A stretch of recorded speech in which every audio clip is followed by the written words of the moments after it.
one of those hot Los Angeles afternoons. I drove my car into the hills above Hollywood land, the scent of honeysuckle thick, sweet in the air.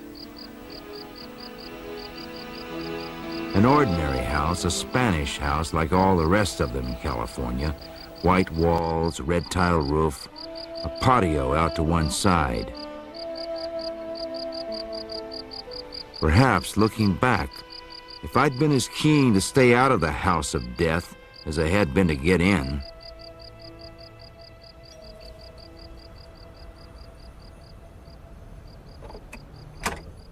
Yes? Is Mr. Nerdlinger in? I don't know, sir. Who wants to see him? Mr. Huff.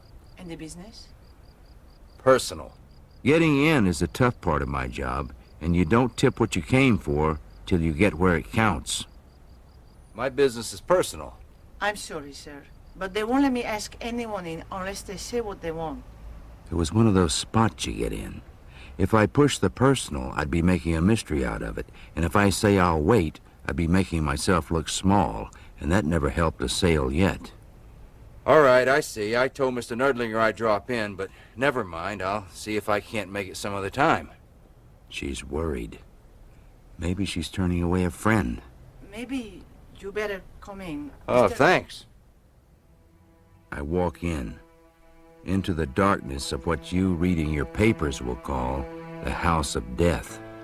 Furnishings, Mexican rugs, Spanish furniture, the kind that looks pretty but sits stiff, and what the reporters later call blood-red drapes, drawn. Yes? A woman was standing there I'd never seen before. She was maybe 31 or 2, with a sweet face, light blue eyes, and dusty blonde hair. She was small and had on a suit of blue house pajamas. She had a washed-out look. I wanted to see Mr. Nerdlinger. Mr. Nerdlinger isn't in just now. I'm Mrs. Nerdlinger. Is there anything I can do for you? Nothing to do but spill it. Huff is my name. Walter Huff of the General Fidelity of California. Mr. Nerdlinger's automobile insurance runs out in a week or two, and I dropped by to see if I could renew it. Insurance? Just took a chance coming here in the daytime. Happened to be in the neighborhood. When do you think would be a good time to see Mr. Nerdlinger? You think you could give me a few minutes right after dinner? I wouldn't want to cut in. Wait. What kind of insurance does he carry, Mr. Huff? I'm sorry, I forget. Just the usual. Collision, fire, theft, public liability. Yes? Pretty routine stuff, but he ought to attend to it in time so he'll be protected. I'm afraid I don't know anything about insurance, but he did mention the Automobile Club. Is he a member? No, he always meant to join. The representative was out here talking about insurance. Well, you can't do better than the Automobile Club. They're prompt, liberal in their view of claims, and courteous straight down the line. Haven't got a word to say against them. One thing you learn in my trade, never knock the other guy's stuff. And they're cheaper. For members. I thought only members could get it. What I mean is this. If a man's going to join the Automobile Club anyway for breakdown services, parking tickets, things like that, he might as well take their insurance too. It's cheaper. But if he's just joining for their insurance... Oh, I see. Sit down, Mr. Huff. Thank you. I see what you're saying, but what the man from the Automobile Club was also saying was that if we were to take... She chattered on and on about the Automobile Club, but I'm starting to sense something else. When you sell as many people as I do, you don't go by what they say. You feel it, how the deal is going. This woman isn't interested in the Automobile Club. This was nothing but a stall. Maybe she wants to split my commission 50-50 behind her husband's back. Plenty of that goes on, but a reputable agent don't get mixed up in that. I was just wondering how to deal with that when I saw something I hadn't noticed before. She was walking around the room, and underneath those blue pajamas was a shape to make a man nuts. I was thinking of what I would say to her when all of a sudden she looked at me, and I felt a chill creep straight up my back and into the roots of my hair. Mr. Huff, by any chance, do you sell accident insurance? Accident? Yes, accident. Maybe that don't mean to you what it meant to me. In the first place, accident insurance is sold, not bought. You get inquiries on fire, theft, burglary, pigs taken to the air, anything except accident. You have to sell accident to them, slowly, with delicacy. I've got my answers lined up, and I tried to keep my eyes off her, but couldn't. Then she sat down beside me, crossing one long leg over the other. Well, we handle all kinds of insurance, Mrs. Nerdlinger. Would you like me to talk to Mr. Nerdlinger about this, Mr. Huff, privately? Then I could get back to you. That would be fine. It would save time. Time's important. Mr. Nerdlinger ought to attend to this at once. After he and I have talked, then you can see him. How about tomorrow, say 7:30? Fine. Tomorrow night will be fine. I walked out the front door, my feet following my footsteps somehow down the garden path. I got in the car, bawling myself out for being a fool, just because a woman had given me one sidelong glance.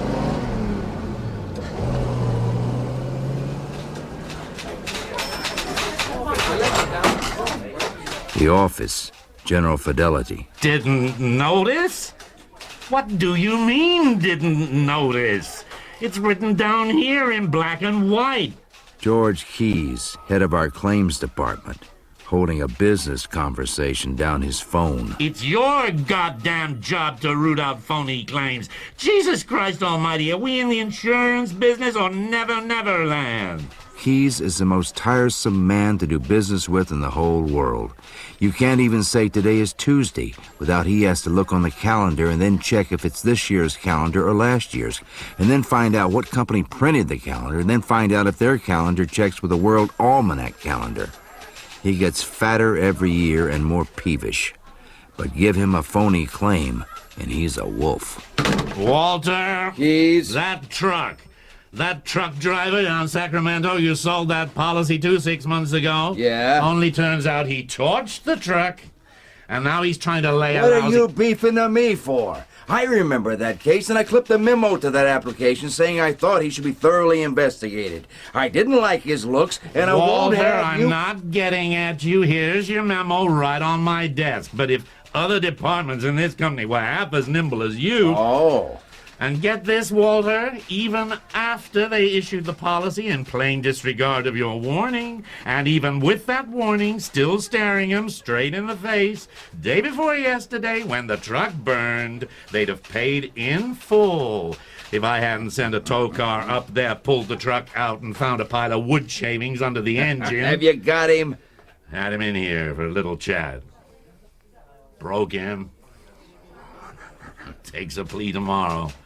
What I'm saying, if this company were run proper like in the old days, old man Norton ran it instead of his son. Your views on young Mr. Norton don't interest me in the least. If young Norton is a man we have to do business with, then he's the man we have to do business with.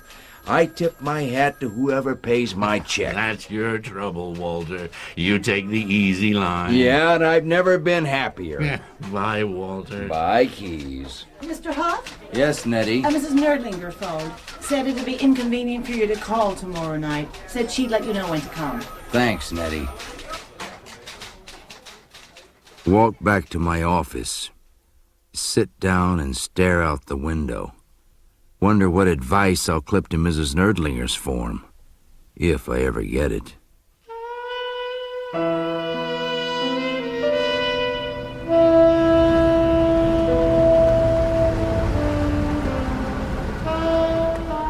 She called 3 days later, leaves word for me to come at 3:30. Again, it's a hot, sweltering California afternoon. The sweet, sickly smell of honeysuckle. Mr. Huff, Mrs. Nerdlinger? come through. Oh, thank you. Again, the darkness. This time she's wearing white. White blouse over a short pleated skirt, covering those long, long legs. Our servant's off today. Just made myself some tea. Care to join me? Somehow it isn't a surprise. Servant off. Tea just made. Oh, no, thank you. I'll only be a minute. Has Mr. Nerdlinger agreed to renew? I presume that's why you sent for me. Oh, sit down, Mr. Huff. Have some tea. I like tea. Makes a break in the afternoon. Well, you must be English. No, native Californian. Don't meet many of those. No, most Californians were born in Iowa. I was myself. Sit down, Mr. Huff. Those white legs beneath that starched dress. I needed to sit down. Lemon? No, thank you. 2 sugars. No sugar, just straight. No sweet tooth. She smiles at me. White teeth, wide, slightly carnivorous. I do a lot of business with the Chinese. They got me out of the American way of drinking it. I love the Chinese, Mr. Huff. Whenever I prepare chow mein, I buy all my stuff from a Mr. Ling. Do you know him? Known him for years. Well, I never. So we get to talking about Mr. Ling, the Chinese grocer. Am I an idiot or what? The starch in that dress is positively crackling. Well, how about these policies? My husband's still thinking about the automobile club, but I think he'll stick with you. I'm glad of that. Mr. Huff. Yes, Mrs. Nerdlinger. I didn't say anything to him about the accident insurance. Oh, no? I hate to talk to him about it. It's awful to have to tell him you think he might have an accident. But, you see, he's the Los Angeles representative of the Western Pipe and Supply Company. Well, he's in the office, isn't he? Yes, but he spends a lot of time out at the oil wells. Plenty dangerous, knocking around there. Makes me ill thinking about it. Doesn't his company carry insurance on him? Not that I know of. Man in his business ought not to take chances. I should be thinking clear. I know I should get up right now and drop those renewals and everything else about her like a red-hot poker. Instead, I sit imprisoned in that dark room. How would you like it if I were to talk to Mr. Nerdlinger? Not say anything about where I got the idea, but, I just hate to talk to him about I'm it. telling you, I'll talk to him. But then he'll ask me what I think. I'm worried sick. Mr. Huff, would it be possible for me to take out a policy for him without him knowing? There it was, the whole deal. I knew I should leave then, but what I did do was put my arm around her, pull her face up against mine, and kiss her on the mouth hard. I was trembling like a leaf. She gave me a cold stare, then she closed her eyes, pulled me to her, and kissed back. Out of our clothes like weasels in heat, darkness and wetness shamelessly turning, twisting, gouging on that vast sofa, digging deeper and deeper in that tiny dark room with the hot California sun beating outside.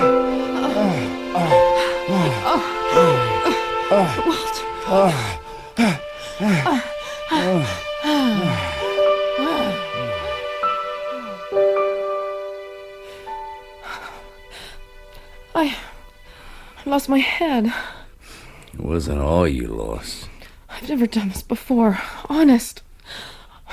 I love my husband. Yeah, I could tell. I don't know what came over me. I love him more here lately than ever. What do you mean, more here lately? Oh, worry. You mean out there in the oil fields, some rainy night, some crown block might fall on him? Don't talk like that. But that's the idea, right? Well, yeah. I can understand that. Particularly with this setup. What do you mean, set up? Why, a crown block will Well, what? fall on him. Please don't.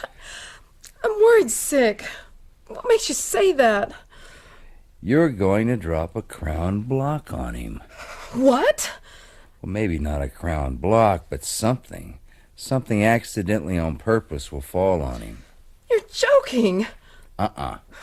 You must be, or you're crazy. I've never heard of such a thing. I'm not crazy and I'm not joking. And you've heard of such a thing, or you wouldn't have invited me down here all alone this afternoon and do what we just did. Get out of here. Don't worry. I'm going. Get out of here and don't you come back. God. Thank God for the rain. It rains and rains. I sit home, listen to the radio, stare down into this pit, down and down, deeper and deeper. A voice keeps yelling, "Get back, get back!" But I step ever closer. At 9:15, it happens. She stands there, rain glistening on her white raincoat, white cheeks, white hair. How did you get my address? Phone book. Your husband must be out. Down at Long Beach, putting in a new well. Lola went to the picture show. Lola? My stepdaughter.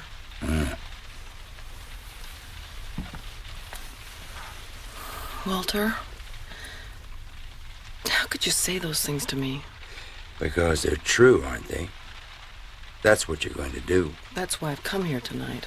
Yeah? So I can get it right out of your mind. I never meant what you thought I meant. Well, I suppose I should be grateful, really, for you pointing out, however crudely, how my words, what I said, could be misinterpreted. Aren't you going to invite me in? It's down there, right beneath me. The whole heaving Magilla. I'm swaying on the edge, leaning. Is this love? Walter. You called me Walter just now. What's your name? Phyllis. Phyllis. You seem to think that because I can turn you in, you ain't gonna do it. I'm not going to do it. You are going to do it. You're gonna do the whole goddamn deal. Because I'm gonna help you. What? You help me? Murder your husband. Come on in, Phyllis. Come into my home. I'm falling. I've stepped over the edge. I'm falling. Why, I couldn't have anybody... It would be... You couldn't have anybody help you? Come inside, Phyllis. Come in. Thank you. She enters. Listen, you better have someone help you, Phyllis, or you're dead. Sure, it'd be real smart to do it all by yourself, nobody the wiser. But you couldn't. Not when you're up against an insurance company. For that, you need an insider. Why would you do it? For you. Me? Yes. And for what else? Money. You'd murder my husband, risk the gallows for me, the money we'd get? And you'd better say what you mean, too. Speak your heart, because when we start to go down that long road, baby, we've got to be together. Two hearts as one. Please, Walter, don't let me... It's... Yeah, it is. And then some. I'm going to. I can feel it. Why? I don't love him. But he's never done anything to me. Yes or no? Yes. She wanders over to the sofa, sits down tiredly. He's not happy. He'll be better off dead. Yeah? That's not true, is it?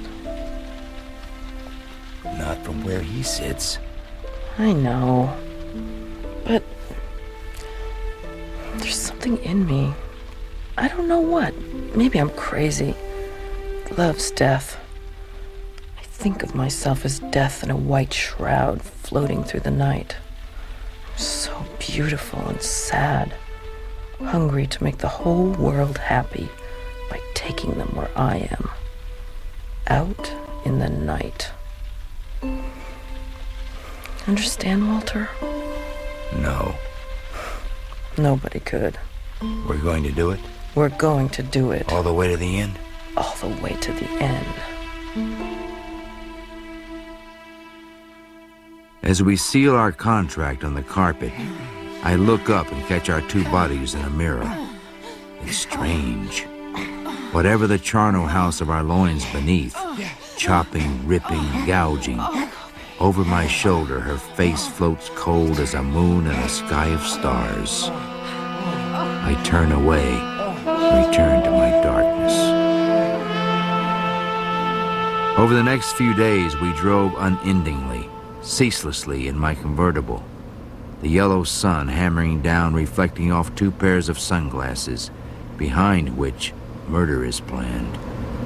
You've never mentioned anything about this accident policy to him? Never. All right. How were you planning to do it? Well, take out a policy first. Without him knowing? Yeah. Ha ha! Holy smoke, you'd be dead already, turning in the wind. So what were you gonna do then? Our swimming pool was going to make out he hit his head or something. Well, that's what people do, isn't it? Some guy wrote an article in the newspaper a while back saying how most Californians died in the swimming pools. Since then, every have-a-go Joe has been knocking friends and family on the head and then cheerfully pretending they drowned there. We got 2 cases right now where claimants are going to end up choking on a rope. Get this, Phyllis. There's 3 essential elements to a successful murder. The first is help. One person can't get away with it. You need an accomplice. The second, time, place, method, all got to be worked out in advance.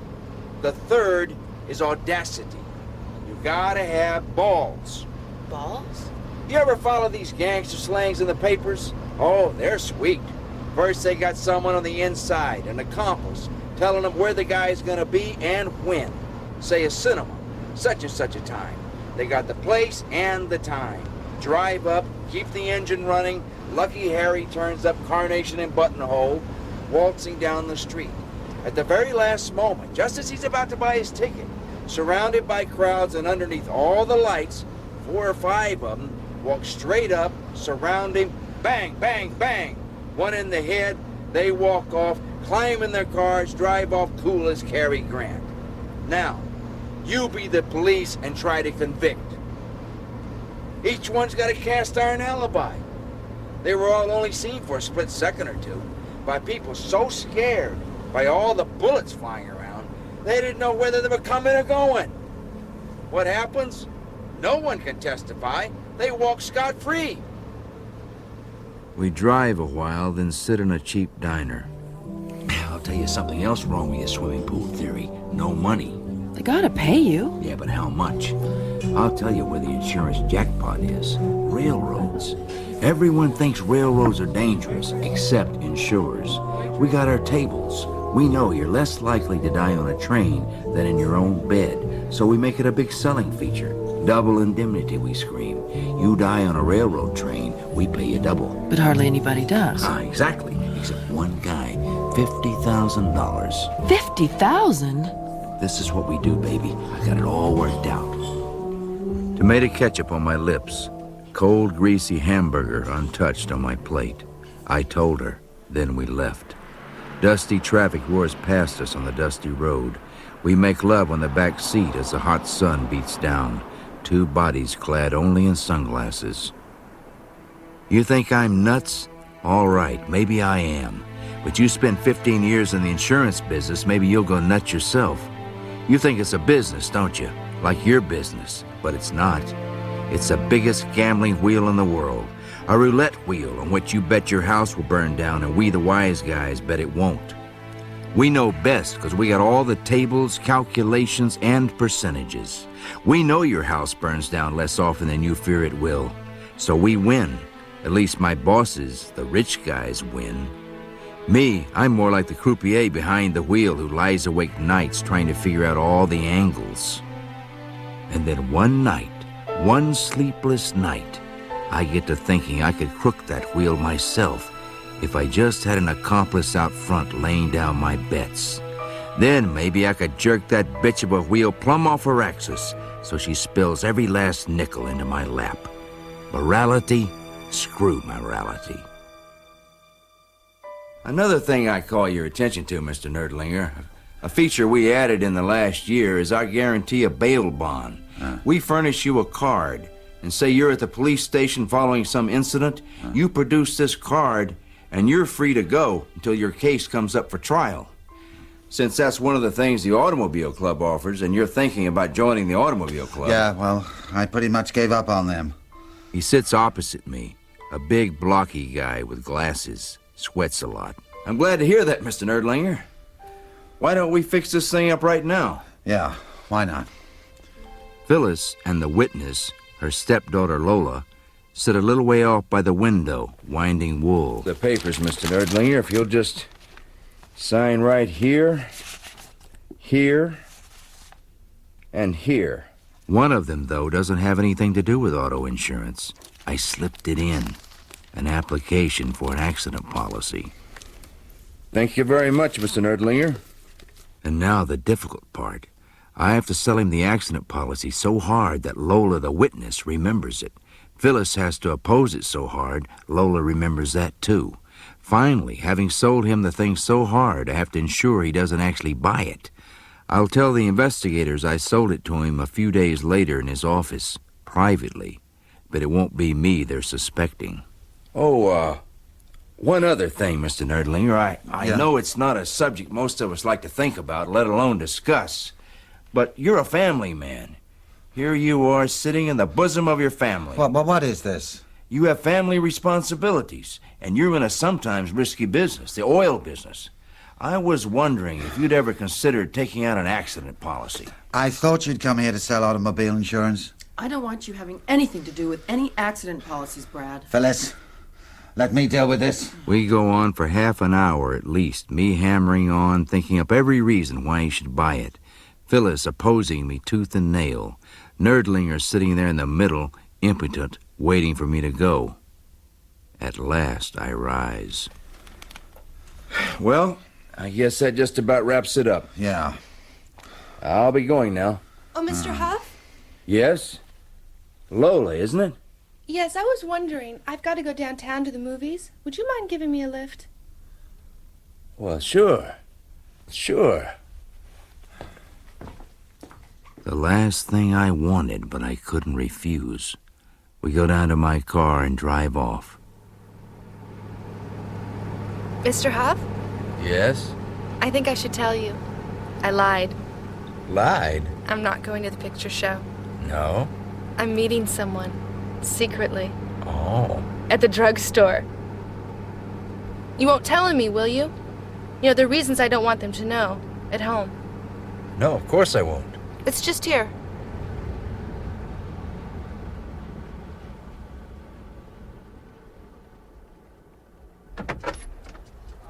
Mr. Huff, I'd like for you to meet my friend, Mr. Sacchetti. How are you, Mr. Sacchetti? Sir? A fresh-faced, nice-looking young Italian guy. We've got to go, Mr. Huff. Again, thanks, and please don't tell my parents.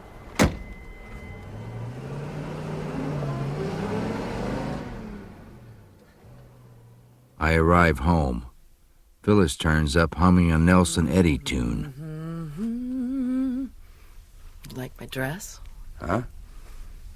You like my dress? White. Bought it this afternoon. It's okay. How do you think it worked out? Where'd you leave Lola? The picture show. Where'd she go? I didn't notice. Anyone waiting for her? Not that I saw. Why? Oh, no reason. She's been going around with a kid called Sacchetti, and no good. She's forbidden to see him. I didn't see him. Why didn't you tell me about Lola? What? When I said I wanted a witness, I just meant someone you know, a neighbor. She's as good as any, isn't she? Holy smoke, there's a limit, Phyllis. I'm having to deal with the daughter of the guy I'm gonna kill. What's the matter? You backing out? No, of course not. Over the next few days, I drop in on Nerdlinger in his office 2 or 3 times to give him his bail bond guarantee, a little leather memo book with his name embossed on it, a promotion feature for our clients, and to collect his check of $79.52 for the automobile policy. All my visits go down in his secretary's diary. My diary will correspond if checked later. Then comes something I wasn't counting on. I'm in my office. Come in. Mr. Huff? Lola. Mr. Sacchetti. Sir? We're sorry to barge in like this, Oh, no, you're welcome. but we've got a favor to ask. It's all your fault, really. My fault? Well, that sales pitch you gave Dad the other night about being able to raise a loan in his car? Yeah? Well, I was listening to every word of it, and, well, we've come to take you up on it. Nino and me. Because of all the competition I get from the automobile club on loans, I've had to set up my own company with a finance house to offer my customers the same thing. Sacchetti wants a loan on his car. It'll look worse if I turn him down. So, what makes your car, Sacchetti? The Ford Coupe? In your name, paid for? Yes, sir. Well, I don't see why not. Oh, you're sweet, Mr. Huff. You're sweet. All in a day's business. Business I need like a hole in the head. Call me Walter. A few days later, Nerdlinger's accident policy comes through. Now the difficult part. I must get a check from him for $58.60 with today's date written on it. I go to his office. Mr. Nerdlinger. Oh, Mr. Huff. It's you. Listen, I'm sorry to bother you again, Mr. Nerdlinger, but the fact is, I'm in a hole. I was wondering if you could help me out. Well? Afraid it's pretty bad. Well? Got him expecting a touch, exactly as I want him. Well, Mr. Nerdlinger, the fact is, I've charged you too much for your insurance, for that automobile stuff. What? Is that all? I thought you wanted to borrow money. Oh, no, sir. Nothing like that. Do I get a refund? Why, sure. The thing is, Mr. Nerdlinger, there's a regulatory board in our business, and they're very strict on overcharging.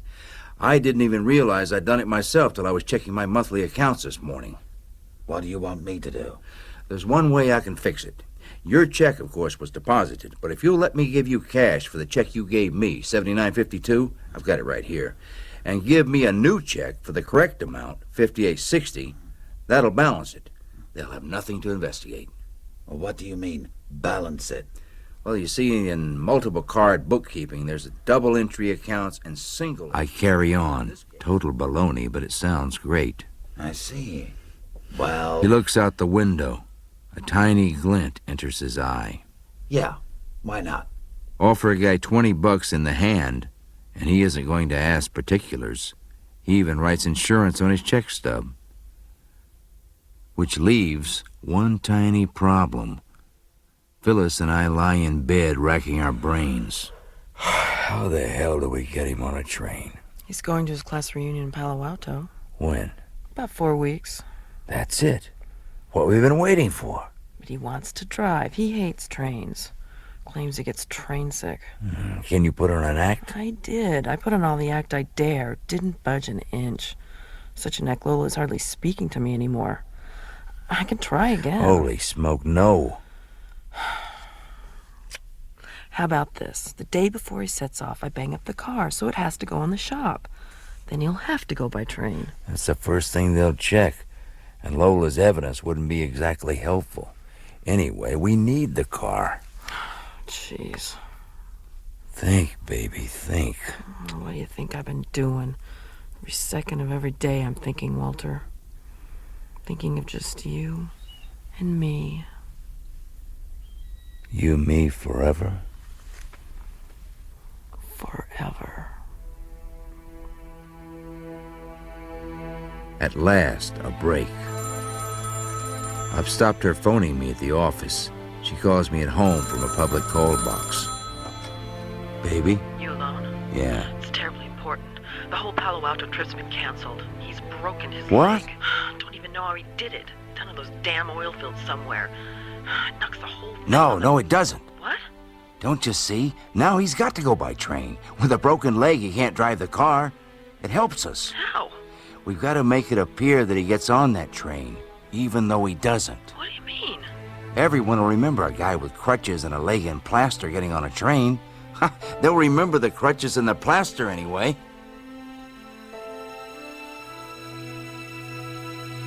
At last, the day. His train leaves at 9:45. At 4, I drive to San Pedro Street, talk employer's liability to the manager of a wine company. His secretary notes down my appointment, sees me in, sees me out. By 6, I'm home. A hot, sticky night. Can't really eat, but force down a steak and mashed potatoes. Lay out my books and tables as though I'm spending the evening working out a deal for my client. Walter. Baby? Blue. Nerdlinger's wearing his blue suit. I put on an identical one, wrap my foot in a thick gauze bandage and wind it round with adhesive tape so it looks like a plaster cast. Only I can cut it off in 10 seconds flat. Slip a pair of horn-rimmed glasses in my pocket. 8:40. Phone my secretary at her home. Yes. Hello, Nettie. Mr. Huff. Nettie, did you see my rate book in the office before I left? No, Mr. Huff, I'm afraid I didn't. I'm working on that wine merchant's public liability stuff, and I need it. Well, I could run down to the office. No, Nettie, never mind. That's all right. See you in the morning. Oh, yes, Mr. Huff. See you in the morning. Nettie lives in Burbank, a toll call. Phone company records will show I phoned at 8:40 exactly. 8:45, climbing to my car. Parked near Nerdlinger's. Hurry through the bushes to their garage. Phyllis has left the doors open. Slip in. Hide down behind the passenger seat.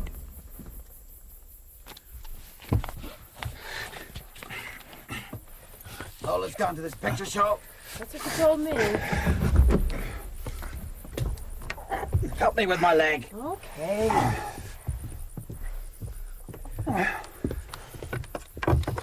Oh, there. Of course she never tells me anything. Don't start all that spaghetti stuff. Put my crutches in the back. She puts them in the back. I catch a single gleam from her white eye. There. And back out carefully. All right, Brad, I can drive. There's nothing pretty listening in on a man and his wife arguing.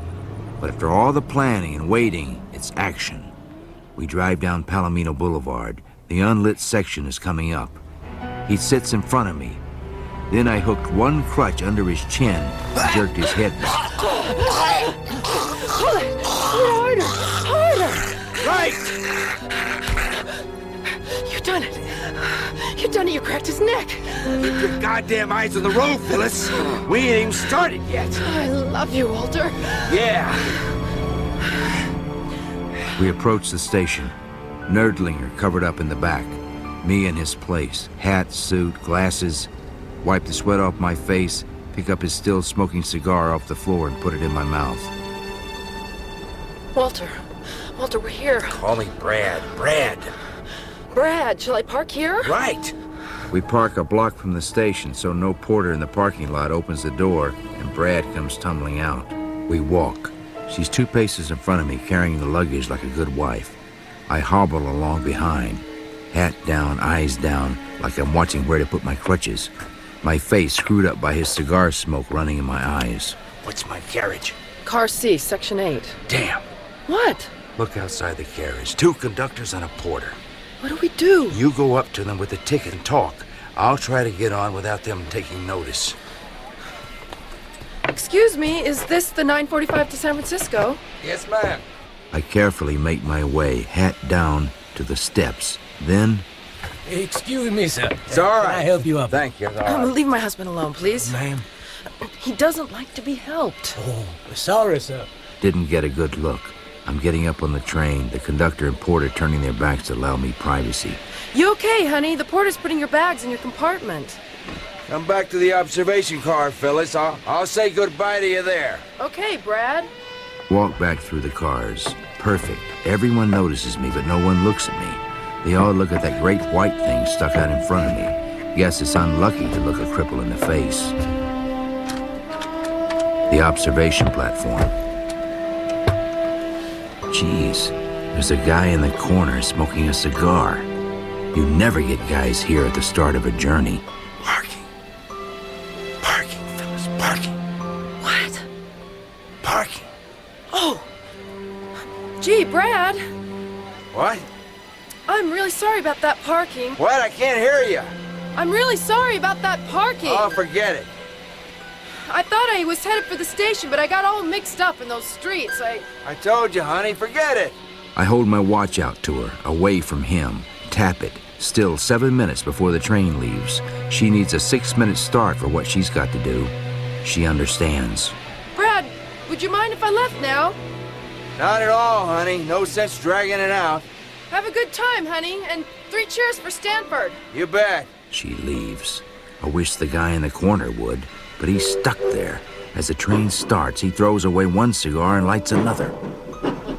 Women? Women sure are funny. Couldn't help overhearing that little conversation with your wife about where she parked. Reminds me... He tells me what it reminds him of. Then a whole lot more. Me trying to keep my head and face in the shadows. Women.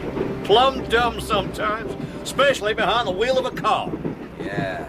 We're through the suburbs, approaching the spot where I've got to leave. Suddenly, inspiration. I start to feel my pockets, head still away from him. Lose something?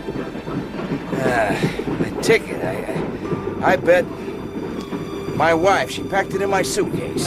Wait a minute. Better go back and... No. You stay right there. What's your car number? Car C, section 8. I'll get it. I'll be right back. We're almost there. The place where the train slows to 15 miles an hour. I'm over the side, climbing down, let the crutches go. Jump! Crouched in the middle of darkness. Phyllis! Phyllis! Over here! Hurry! We lugged the great body. I dumped him by the track, put the cigar within a foot of him, threw his crutches beside the track, and ran as fast as I could back to the car. Come on, let's go! Oh, God! What? His hat, it's here! Grab it, run back, fling it on the track, dive back into the car. Drive, for God's sake, just drive! She drives like a maniac. We hit the suburbs going 70. For Christ's sake, Phyllis, slow down! Shut up! At sunset, she runs a red light. Slow down, Phyllis! If I get stopped now, we're sunk! Let me drive, just let me drive! Phyllis, we gotta talk. It's our last chance. So who's stopping ya? First, you don't know anything about the insurance policy. How many times do you have to tell me? I don't know anything about it till they find it in his papers. Second, the inquest. You bring... A priest! Let me drive! Okay, drive! And don't forget, stop at the deli. Get a pint of ice cream, say something to fix the time and the date in their mind. Shut up! Just shut up! I throw out the glasses, bandage. We get to my car, get out, don't kiss, didn't even say goodbye. Drive home. 10:25. Lift phone, start to dial. Can't. Put it down. Heart pounding like a crazy man. This is the worst bit of all. Whiskey, knock back a slug, then another, then another. Try again. 10:28.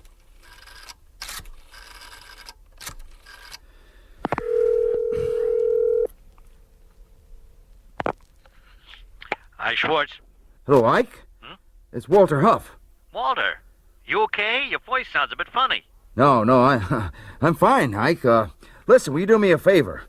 I'm trying to figure out a proposition on a liability bond for a wine company for tomorrow, and I'm going nuts. I left my goddamn rate tables at work. No trouble, Walter. I'll get mine. We'll go through them together. Oh, thanks. Well, Takes 20 minutes. Hardly a squeak in my voice. Then I'm through. Lie back on my bed. Chills, violent trembles run through me. Drink a whiskey. Another. Then the whole bottle. I start to get the pictures, the visions. It's cold. Very cold and dark. Eternal dark. Then slow, drifting toward me, all in white. Long flowing robes floating behind her through the dark, comes Phyllis. And from her mouth, all foul and frothing, comes forth redness, blood.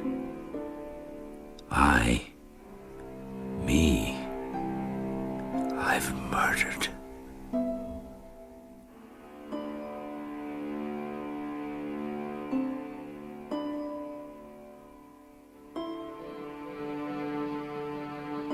Next morning, force down toast and orange juice. The paper arrives.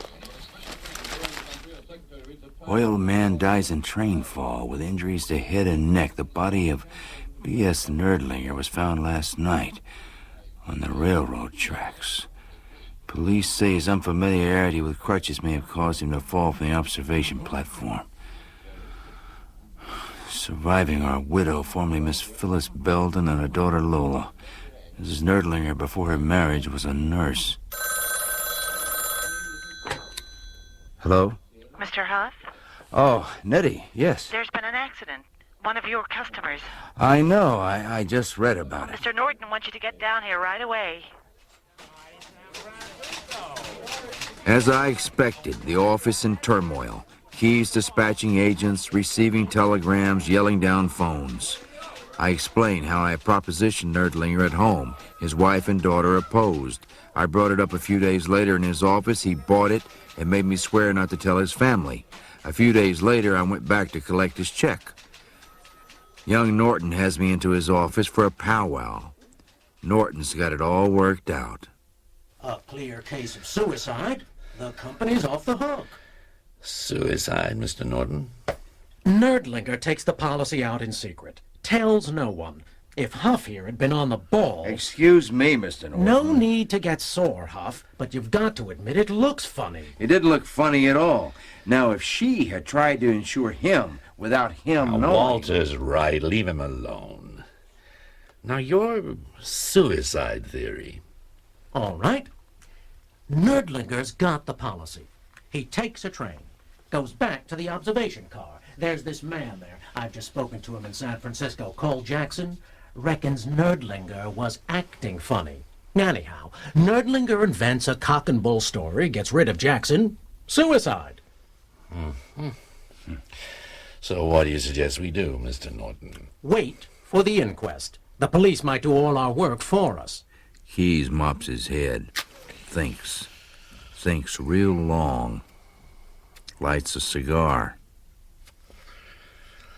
Speaks. It wasn't suicide. What do you mean? Look at all these books. Shelves and shelves of them. Volumes, actuarial accounts of deaths, suicides, accidents. Study them, Mr. Norton. Discover things about the insurance business. I was raised in the insurance business, You Mr. were Keyes. raised in private schools, Groton and Harvard. While you were learning to pull oars, I was studying tables. Here's suicide by race, color, occupation, sex, locality by seasons of the year, time of day, subdivided into poisons, firearms, gas, drowning, leaps, poisons, subdivided into cyanide, mercury, strychnine, 38 other poisons, leaps, subdivided into leaps from high places, under wheels of trucks, feet of horses, from steamboats. But in this book, there is not one case from all these millions of someone leaping from the rear of a moving train. That's one way they just don't do it. They could. Could they? Where that body was found, the train moves at a maximum of 15 miles an hour. Could anyone jump off there and really hope to die? He might dive off. He had a broken neck. Don't trifle with me. He was an acrobat. Poetry. Sheer poetry. Keys, I could kiss you. What are you saying, Keyes? It was an accident? It wasn't suicide. It wasn't an accident. It was murder. Murder? Murder, Walter. Well, what have you got to go on? Nothing. Nothing. You must have something. Nothing. Whoever did this did a perfect job. Who did do it? The beneficiary of the policy must be the prime suspect. The wife. She wasn't even on the train. Then someone else was, Walter. Who? I haven't the faintest idea. And this is all you've got to go on. 30 years in the business. A raw feeling in my gut. And what do you suggest we do? Hit him. Throw everything at him. File an information of suspected murder against the widow tonight. It's against practice, but I've a hunch they're relying on us following practice. Demand her arrest. Sweat her. Especially cut her off from her accomplice, whoever he, she, or it is, so they won't have time to plan. And what's all this precisely based on, Keyes? Nothing. Suppose she's innocent. Look at the publicity. The insurance company that won't pay a penny to a grieving widow. Instead, we accuse her of murder. Old man Norton, bless him, for sending his stupid son of a bitch son to Groton and then Harvard. The inquest. Phyllis arrives with a priest. Jury sees him. Concludes the body's to be buried on consecrated ground. Who are they to disagree with a priest? Verdict as I wanted. Nerdlinger died in a manner unknown to this jury. So, Mr. Norton, we lost the inquest. What do we do now? We, wait her out. Deny liability on the grounds accident wasn't proven. When she sues, we, see what comes out. See what comes out. Waiting for that inquest sunk us. I've been talking to the police. They reckon it was just one of those freak things. Freak things? Holy smoke! Did they grill everyone on that train? See if any of them had had dealings with insurance companies lately? Whether any of them knew the wife? The wife? Someone else was on that train. I know it. But who? They checked all that keys. The observation car steward took a seat right by the door to mock up his slips for the beginning of the journey. He's certain nobody was out there with Nerdlinger except Jackson. Nobody. I've handled too many. I know. I don't even know how I know. They covered the porter. Nobody went out there. How do they know a guy didn't swing a board from the outside? How do they know? Sweet Jesus, I've seen Keys with his teeth into some cases, but never anything like this. We walk down the corridor. Halfway down, Keys turns dead white and stops. Holy Jesus.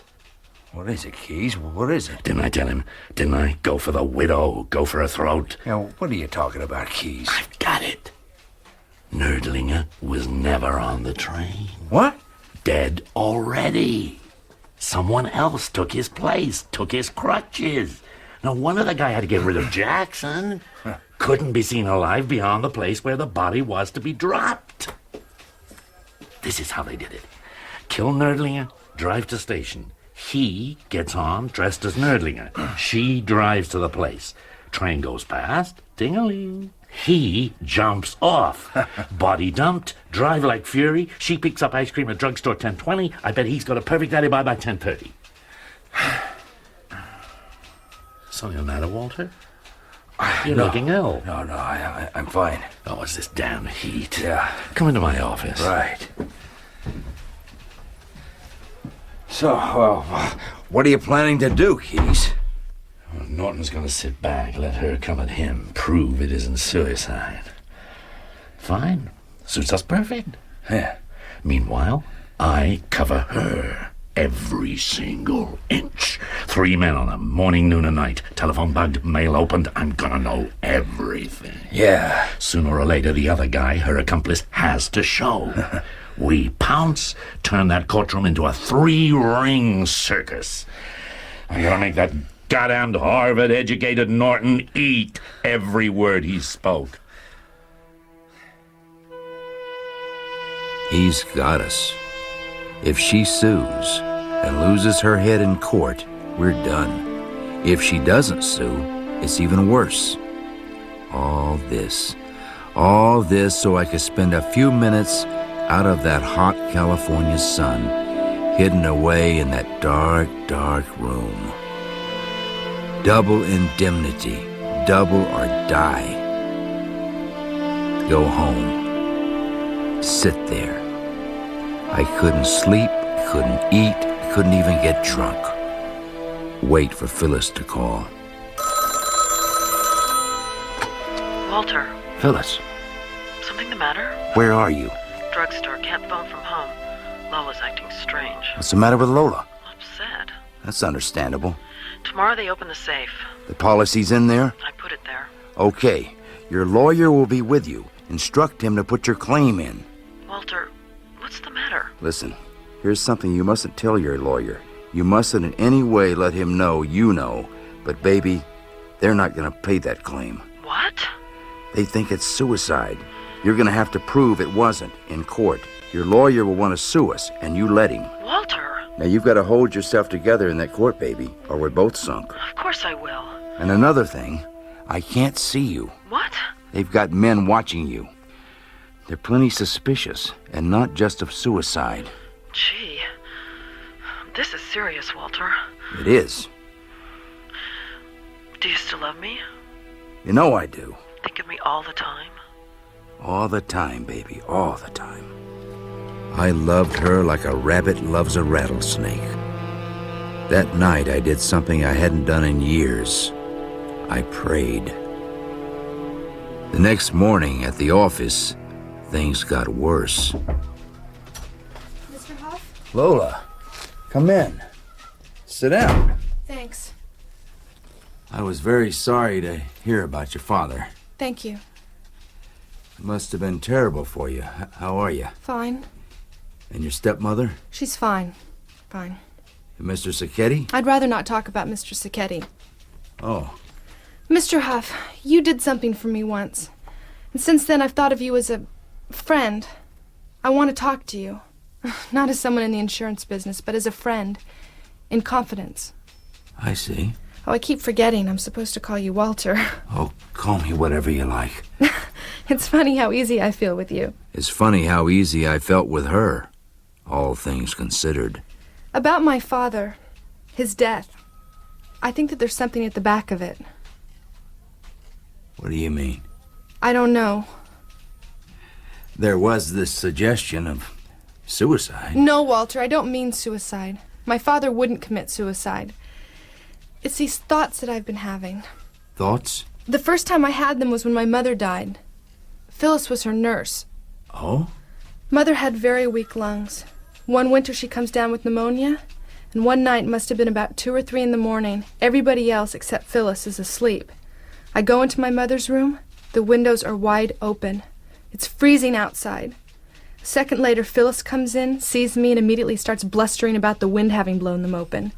Only there wasn't a wind that night.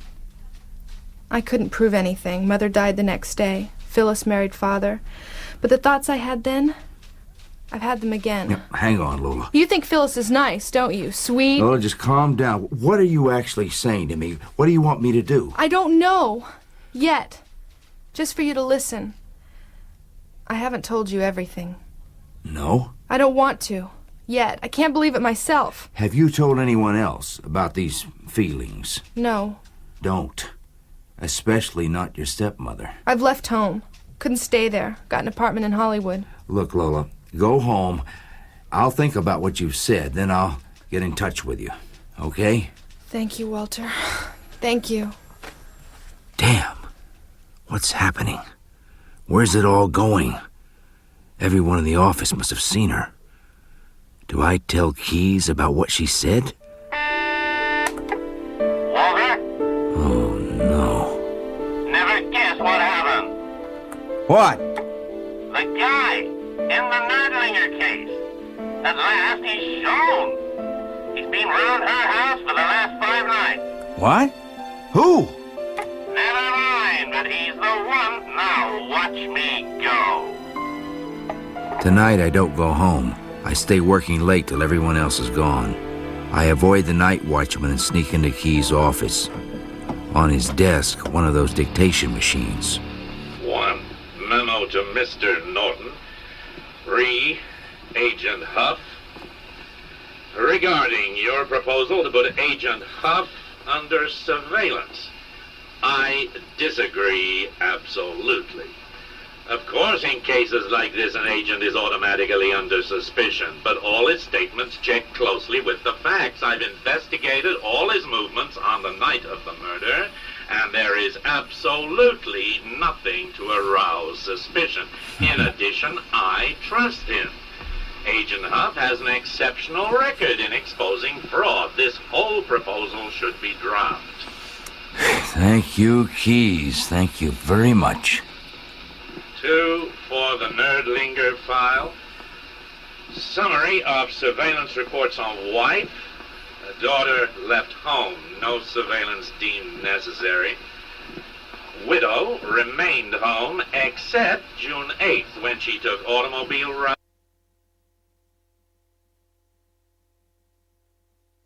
And subsequent nights, male caller arrived, staying on average 3 hours. Identified as one Bernardino Sacchetti. Sacchetti? Since no one's covering Lola, I phone her and invite her to a restaurant. She's glad to hear my voice. I've been feeling really terrible since I saw you, Walter. Oh? About those things I was saying, those accusations. I've decided Yeah? it was just jealousy. Terrible jealousy of Phyllis. She was close to my mother and my father. I'm glad to hear it, Lola. I think you'll feel much better now that you've got all that junk out of your mind. You're right, Walter. You're right. She puts her hand on mine and looks into my face. After the meal, we drive along the ocean. Lola, Walter. tell me something. All right, Walter. About you and Sacchetti. Oh, I told you I don't want to talk about him. Well, how did you meet him? Through Phyllis. Phyllis? His father was a doctor. Phyllis had been a nurse. He dropped by one night to ask her to join some medical association he was involved with. That's how we met. Told Dad the most awful stories about him. Forbade me to see him. But you did. Until recently. Why did you stop? I found out as soon as Dad died that he was seeing Phyllis. You can see what I thought. What? That I was a setup. He'd gone out with me to cover his affair with Phyllis. That he and she killed Father. I thought you and he were out that night. We were supposed to go to a dance over at the university. I went, but he didn't turn up. Sent word he couldn't come. I covered for him. There it is. I stare it in the face. I killed a man. And I haven't got the woman. She's got the money. She's got another man. She can leave me dangling on a rope anytime she wants. Walter, Lola? you understand what a struggle it's been for me. Shaking off all this jealousy, these terrible suspicions. Yes, Lola, I do. And the worst, most corrupt thing of all, a good, decent kid caught in the midst. We drive through the night. She holds her hand on mine. My hand.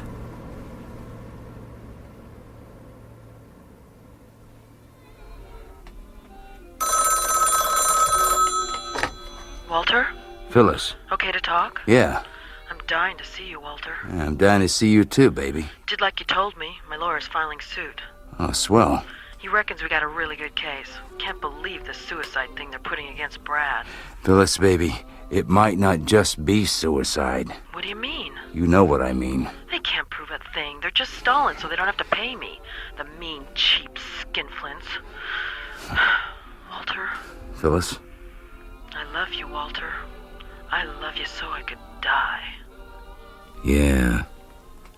Like a rattlesnake loves a rabbit. In the next few weeks, I saw Lola more and more. Each night we would go driving. I can hear you asking, why? Why would you do that? Well, a sweet peace would come over me as soon as I was with Lola. Beyond my trapped, dark, awful little world, she shines, and I have hope. One night as we sat watching the moon come up over the Pacific Ocean, she slipped her hand into mine. I shouldn't do that. Did you hear me squawk? You do like me, don't you? Crazy about you. I like you too. Don't know what I'd done without you these last few weeks, only... Only what? Are you sure you want to hear? It may hurt. Better hear it than guess at it. It's about Nino. Yes? I guess he still means a lot to me. Have you seen him? No. You'll get over it. Let me be a doctor. You're a really nice doctor, only... Another only? I did see him. Walter, he didn't do it. What do you mean? This is gonna hurt you, but I must tell you the truth. Last night I followed him. Them. I followed them lots and lots. I've been insane. They went up to the lookout over the city. Yeah? I crept up right behind them and listened. It was pretty horrible. He told her he loved her, had been in love with her for years, but only in the last few weeks had he started to hope. Yes? But this is the important part. They started to talk about money. How he's still short of money, desperate for it, despite your loan. What are you saying? Don't you understand? If he knew about the murder, did it, then he wouldn't be worried about money. He'd know it was coming, but he didn't. He must be innocent. I thought you'd given up on the idea that anybody was in on it. I couldn't face the fact that he was in on it. I knew, part of me knew he could never do a thing like that. But now I know he's innocent. I can see somehow or other how Phyllis is trying to drag him into the whole thing, trying to implicate him so that he, Nino, is charged with the murder while... Wait a minute, Lola. Just wait a minute. I'm going to tell them everything I know. They? The police. I'll tell them to ask her about the time I came in on her in her bedroom with some kind of strange white silk thing on her, looked like a shroud or something, and her face was all smeared all over with red lipstick, sort of moaning and making faces at herself in the mirror. I'll tell them about the time I found her downtown in this department store a whole week before Dad died, buying black clothes, morning clothes. Lola. I'll stand right up in court. I'll scream it out loud. Phyllis murdered my father. I don't know when I decided to kill Phyllis. It seemed to me that ever since that night with Lola, somewhere in the back of my head, I knew I would have to kill her. She must die because Lola must never, never know that I... This way I get rid of Sacchetti, too. Next morning, I send the filing clerk off on an errand. Take out the file on Sacchetti's automobile loan. In it, in case of repossession, is a duplicate of his car key. Get it copied over lunch, slip it back in the afternoon. Now I have to wait till Phyllis phones me. After 3 nights... Phyllis? Yes? I gotta see you. I thought you said we couldn't. I found out, baby. They cut down the guys watching you to 1 shift. We can meet after 11. You coming over to my house? No. You sneak out tomorrow night. We'll meet up at Griffith Park. You know it? Yeah? Couple of 100 yards up Riverside from Los Feliz. Don't park on the road. Park among the trees. Then walk over to my car. And one other thing. Since I saw you last, I traded my car. I got another. Small, dark, blue Ford coupe. You can't miss it.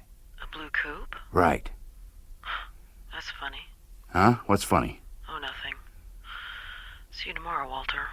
Griffith Park. 12:30 sharp. 12:30 sharp. That stuff I gave her about her watchers being cut was baloney. If they follow her, all the better. There's a comedian I sell insurance to. He's got a run in a downtown vaudeville house. Tonight I catch his late show. Ends at 12:48. Tomorrow, about lunchtime, I go and see him. Chat about his insurance. Tell him I'll see his show tonight. Same afternoon, I go up to Griffith Park. She gets out of her car over there, comes across to mine here. Gotta talk, I say, get in. We drive up the hill up above the bridle path. Pull in to talk. Only the car with her in it goes straight on and I jump clear. She dies in Sacchetti's car, no driver. I work late in the office, make sure the watchman sees me leaving. I tell him I'm off to a vaudeville show. At the theater, I buy a program, almost fall down the popcorn girl's cleavage. She won't forget me. I go in. 10 minutes later, at 11, I slip out the exit. Drive up to Griffith Park. Leave my car hidden in the glade. Run down to Hollywood Boulevard, jump on a streetcar. 12 o'clock, arrive at Sacchetti's apartment house. Go around the back. His lights are on. Phyllis must have sent him home early. Take out his key, get into his car, drive off.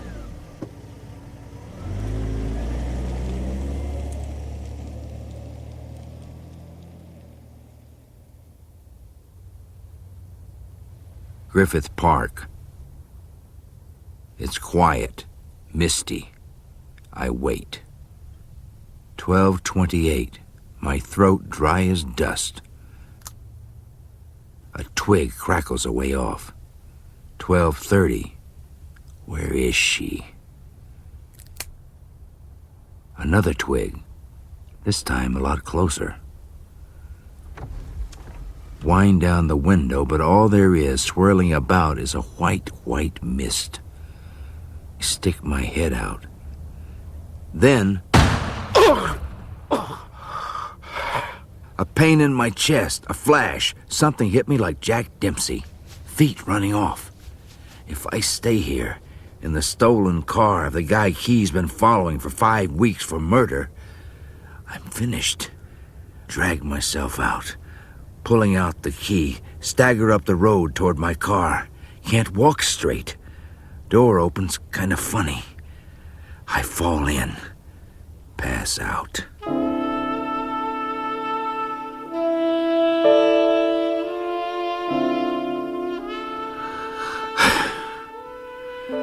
Very softly, very slowly, with this weight on my chest, I float up through the whiteness from under the ether, thinking somebody there with me. Open half an eye. A nurse. Behind her, Keys. Shut my eye. For an hour I sweat. What to say? Are these my last free moments on Earth? Mr. Huff. Mr. Huff. Wake up. I got some ice for you. Hello? Walter? Walter? Keys. You're a lucky man, Walter. This theater program saved you. Theater program? Folded inside your pocket. Slowed down the bullet so it grazed your lung another 1/8 of an inch. They get the bullet? Yeah. They get the woman? Yeah. They did? Oh. They got her. And have I got things to tell you? This scam's a honey, the most beautiful ever. I gotta go downtown first, clear up some details, but I'll be back. I'll tell you everything. Bye, Keys. I get the nurse to get me a newspaper. Front page. Mystery shrouds Griffith Park shooting. Police investigating. Shooting of Walter Huff found unconscious at wheel. Here we are. Police are holding 2 persons. Lola Nerdlinger, 19. Bernardino Sacchetti, 26. Arriving at the scene shortly after the shooting, they found Nerdlinger and Sacchetti at Huff's car trying to get him out. A short distance away was a pistol with 1 chamber discharged. Both denied responsibility, but refused to make any further statement. Lola didn't shoot me. Sacchetti didn't. Phyllis did. But who else knows that? Keys returns. A wild morning, Walter. A wild morning on top of a wild night. Suppose you tell me what's going on, Keys. I'll tell you something you don't know, Walter. This Sacchetti had a crack at you is the same guy we had nailed for the Nerdlinger case. And your finance house phoned up and said he's the guy you gave a loan to. Yeah? Well, of course, if I'd had my way over young Mr. Norton, you'd have been brought into what was happening from the start and been able to tell us about the Sacchetti connection. But we worked out the really important connection all by ourselves, Walter. He got a loan.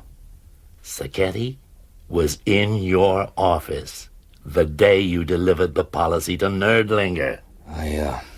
He was in there. The girl was in there. What we've been waiting for. The hookup. What do you mean, the hookup? Nerdlinger never told his family about the policy. We know that. But the family knew about it. And now we know how. And it ties the girl in. The girl? The daughter. She was there, too, in your office. Oh, I know. It's terrible. A girl like that, as good and innocent as she seems, pulling something like this on her own father. But it happened.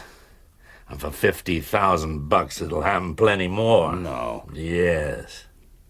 I've been in the insurance business 40 years, Walter. I thought I'd seen a lot. But a case like this, the gallows can't come quick enough. Walter.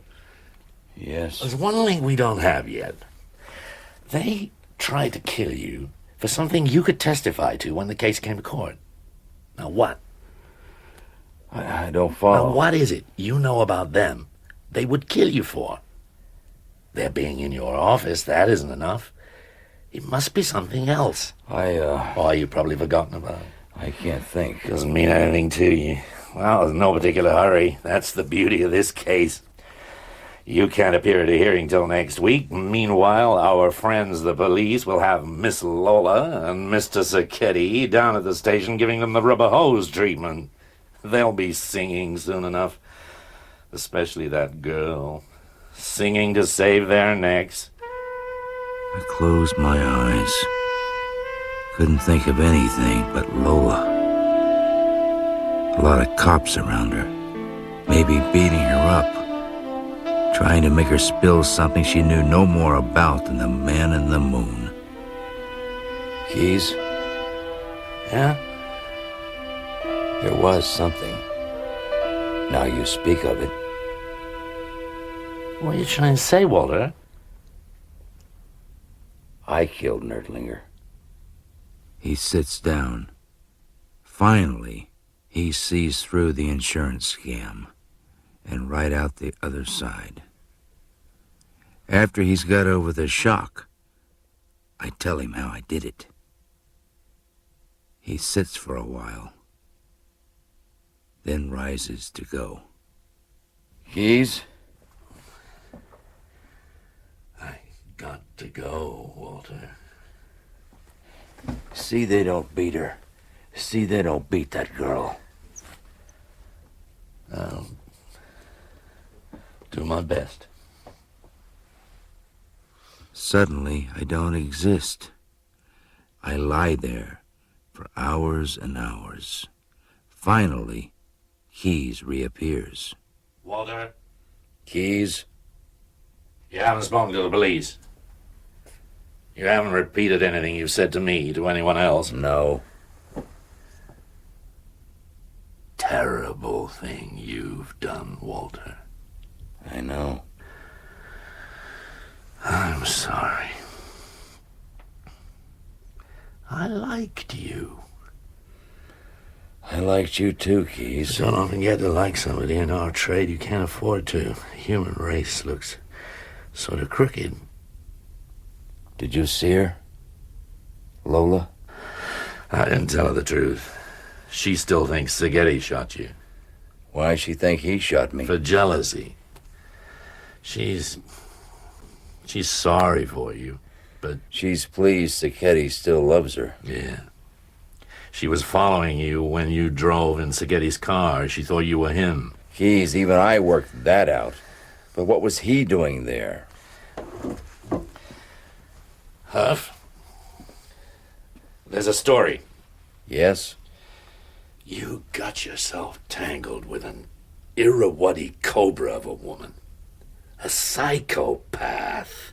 She makes my blood run cold.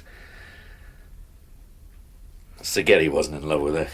He's known her for 6 years. Back then, his father was a doctor, had a sanitarium up in the Verdugo Hills. She was head nurse. What? 3 little kids died of pneumonia.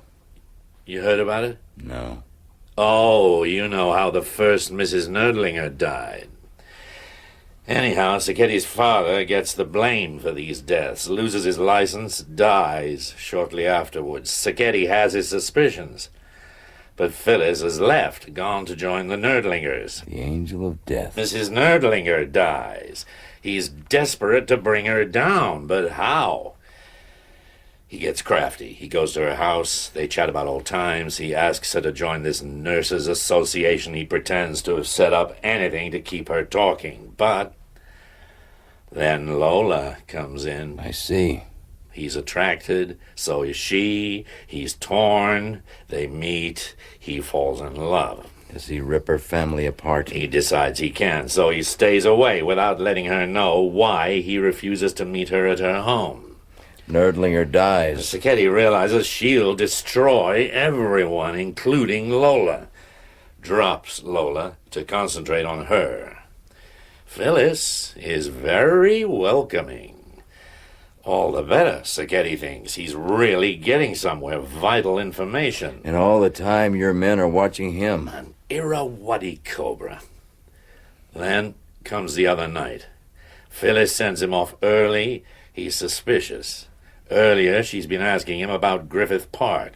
Back home, he can't get off to sleep. Then he hears his car drive off. What's going on, he thinks? Are they setting up to murder Lola? Catches a cab to Griffith, arrives just in time to see Lola, alive, getting arrested by the police. Lola thinks it was him. I get it. You're sunk. I know. We've had it all out this afternoon down at the office. I held the whip hand because I'd been right all along. We decided the case must never come to court. What? You can never hush this up, Keyes. Having it come out that an agent of this company committed murder is one thing. Having it plastered all over every paper for the 2 weeks of a murder trial is something else. Walter, you're going to give me a statement setting down precisely what you did. And you'll mail it to me, registered Thursday of next week, so I get it Friday. What do you mean? In the meantime, everything in this investigation is held. We don't know anything. You can't go into court because of your injuries. There'll be a reservation for you under a name I'll give you on a steamer sailing south Thursday night. You be on it. I get that statement Friday. It's the first I ever heard about it. This conversation never took place. If you're caught, brought to trial, and there's any way we can help them, you'll hang. What about her? Phyllis? I've taken care of her. And the girl, you let her go, understand? If she stays in prison, this whole deal is off. She's out. We bailed her. It's a bailable offense. You didn't die, you see. Does she know about me? What I've done? I told you. I told her nothing. Thank you, Keyes. Don't thank me. You disgust me. He goes. I closed my eyes. Then I felt somebody near me. Walter, Hello, Lola. I'm terribly sorry. About what? I didn't know Nino knew about us. He didn't mean it. He's very hot-tempered. You love him? Can I ask you something, Walter? That I haven't any right to ask? What is it? That you don't prosecute. Appear against him. I won't. Sometimes I almost love you, Walter. She sat looking at me. All of a sudden, she leaned over close. I turned my head away quick. She looks hurt. She sits there a long time. Some kind of peace came to me at last. I knew I couldn't have her, and never could have. I couldn't kiss the girl whose father I killed. Goodbye, Walter.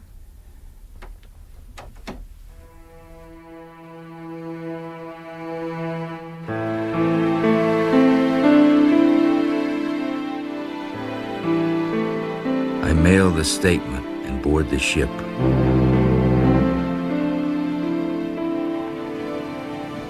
That same night, we sail out onto a mysterious sea.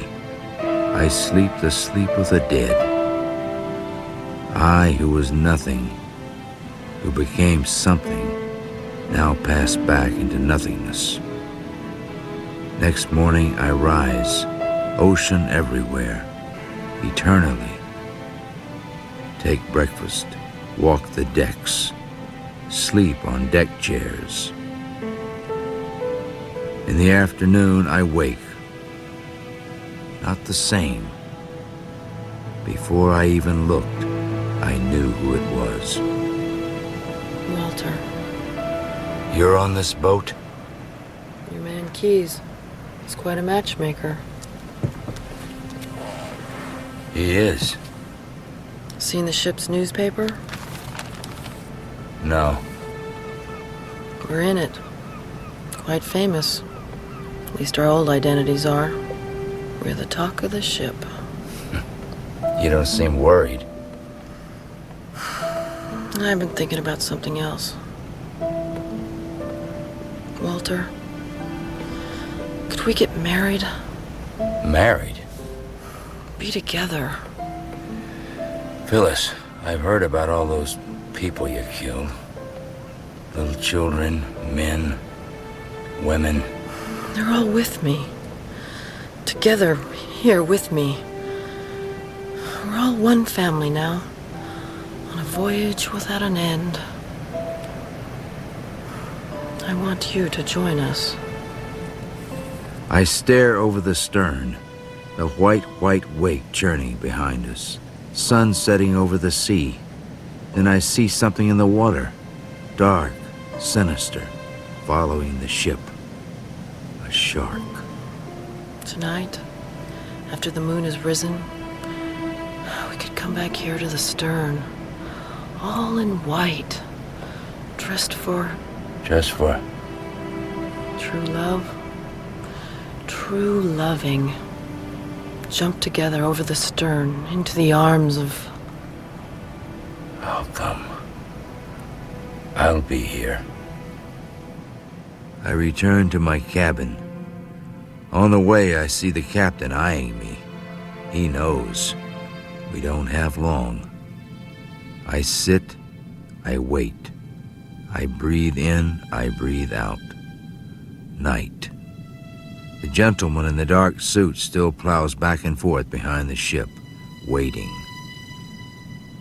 I dress, almost gaily walk back to the stern. Await. Then I sense her coming, my bride. White robes flowing, white hair streaming, white face ghostly, and in its midst, frantic, awful, gobbling, red froth running, her mouth. I turn, I look. We embrace, we jump. I and my mistress, the moon.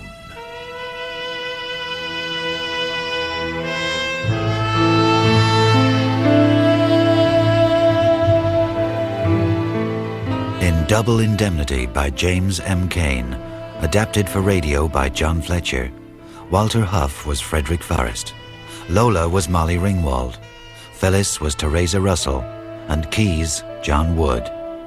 Nerdlinger was Michael Drew, Norton, John Garasio, Jackson, John Baddeley, Nettie, Geraldine Fitzgerald, and Sacchetti, Roger May. Original music was composed and performed by Barrington Fillong. The solo saxophone was played by Phil Todd. Technical presentation was by Graham Hoyland, Dave Parkinson, Andrew Lawrence, Fiona Baker, Christine Hall, and Mark Decker. Double Indemnity was directed at Christchurch Studios in Bristol by Andy Jordan.